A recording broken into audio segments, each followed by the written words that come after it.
Hey there you guys, I'm here with a late night recording. Actually, it's an early night recording, it's an evening recording. I have two films to talk about. I want to slog through relatively quickly about the first one, which is A Silent Voice. Alternative name, The Shape of Voice, which I believe it's the literal translation from the Japanese name, but I could be wrong. It's a Japanese animated film based off a manga of the same name. I have not read the manga, but I was aware of the manga's existence before watching this film. It is about bullying and dealing with inabilities. It's about this boy who bullied a deaf girl during grade school, along with everyone else in his class, but he was bullying her harder, so he gets the fall for the bullying when she transfers to another school, so he becomes bullied and ignored instead, and then he becomes, he develops suicidal depression. So all the jolly good stuff. It's a tear-jerking story, or at least it tries to be. And I have to say that positive things about it is that the animation is very good, very fluid, very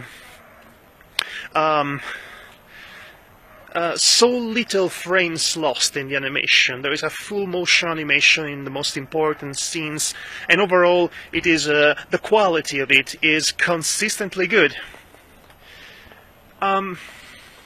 However, there are problems with this film. The first half of it is pretty damn good. It's really good. There was an unexpected use of that song, Talking About My Generation, at the beginning of the film, when it's used to tell the happy-go-lucky childhood memories of the main character in a montage before everything goes down for himself and for the people around him, when he goes with the peer pressure and starts bullying that girl.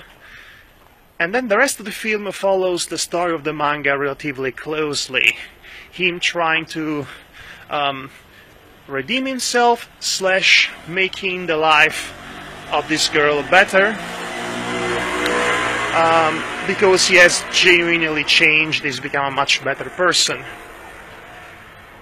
And that's where the problems of the film come into play, because it is so noticeable at that point that it is based off a manga with many chapters to develop its story, and they try to have most of those chapters with most of those characters and characters' arcs that were included in the original story crammed into a small space, that being the running time of the film.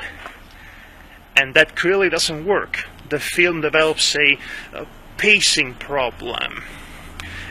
Also, the editing doesn't help, because it's trying to get through as many character arcs and conflicts as possible, and that ends up not making the film feel coherent in its narrative structure. And that's a shame, because, like I said, the first half is great, but the central portion, the second half, and really everything else about this film really does not work. And, like I said, it's a pity. The animation is great, the characters are very likable, as developed as they could possibly get given the circumstances, but the story overall does not work because of the limitations of the medium. This would have worked better as a proper series, as a proper animated series, rather than a long-form feature film. But that's one film I've seen today. The other one I've seen, and this is where I really need to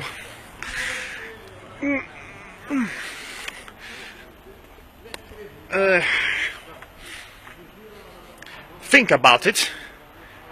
This is the next masterpiece by Jimmy Screamer Claus, which you might know better as the guy responsible for Where the Dead Go to Die. That very interesting and different film that was one horrifying, nightmarish imagery of symbolic nonsense after the other, barely cobbled together to make a feature-length film. And I reviewed that at some point. Now here's my review of his next masterpiece, Where the Birds Go to Fly. I hope I'm getting the name right. So, basically, it starts off as a Orwellian dystopia, a religious-based dictatorship crossed with communism and capitalism and socialism and all the isms, if you will, all the classic dystopias. It seems like the classic Orwellian story of 1984, in which there is a character who thinks things should be different, and he ends up following his instincts and discovering a world outside of the lies given by the dictator, and all of that. And then, when the main character gets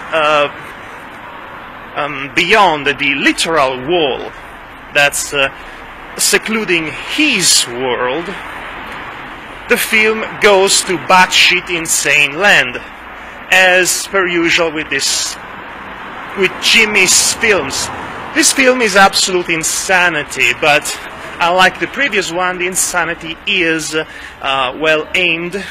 It has a theme, it has a point, it makes it abundantly clear, and it's a lambasting, inflammatory satire about not just religion, but the concept of faith itself, whereas faith is perceived as a lust, a literal lust towards a female object, if you will, an objectified female figure called the Evil One, and everyone ends up falling for her, but also they end up killing each other for her, for their love of her. And that is faith in a nutshell. When you love something, but you end up interpreting in a different way, you end up wanting that object that you venerate in a different way. And that causes all the misery and pain and violence of humanity. That is pretty much the message that's given to us by the end of the film. But to get to that, there is so much to slog through. So much symbolic Armageddon visuals. LSD nightmares, horrifying creatures made of beasts and critters and various animal parts, vaguely resembling human-shaped creature, the Evil One herself, which is akin to either an Eva style of character or the devil herself, is this sort of neon demon with multiple arms like Shiva and cat eyes, and it's without a shadow of a doubt the most interestingly designed character by Jimmy Screamer Claus. Aesthetically, this film is very interesting.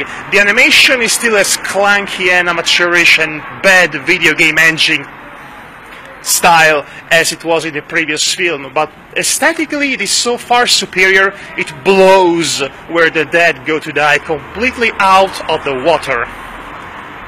I would recommend this film because of how weird and creative and bizarrely obscene it is, but also because, unlike the previous one, this one finally has a point. It has a story to tell, it subverts your expectations of what the story will be, it goes completely out of its way to be as crazy as possible to drive its points home, and it pretty much succeeds in everything it wants to do.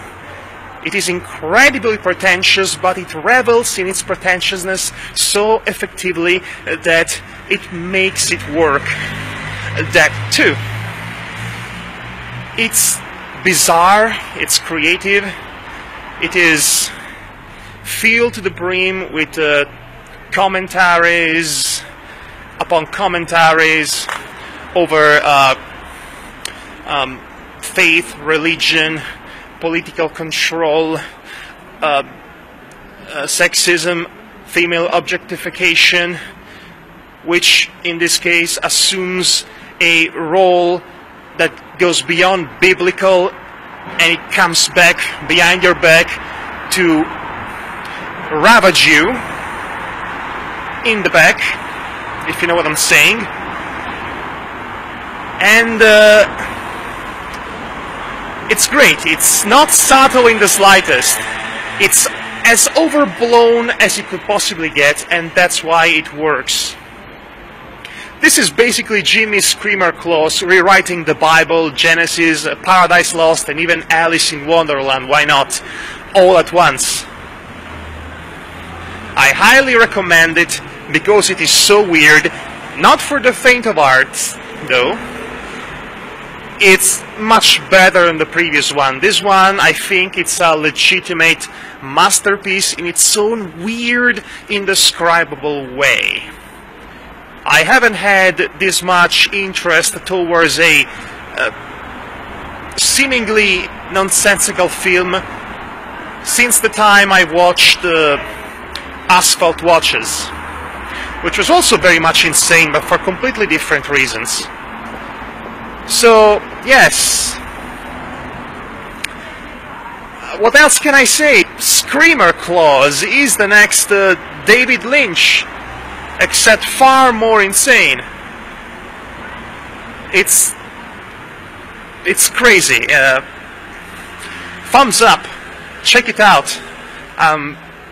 Grab your vomit bag before, though, because, you know, it's Jimmy Screamer Claus we're talking about, so you would have to expect something coming out of a birth canal anytime soon. It's his, you know, brand sign, you know? It's what he does. Well, this has been Madhog, and I'll see you next update. Whew, this festival just got very interesting.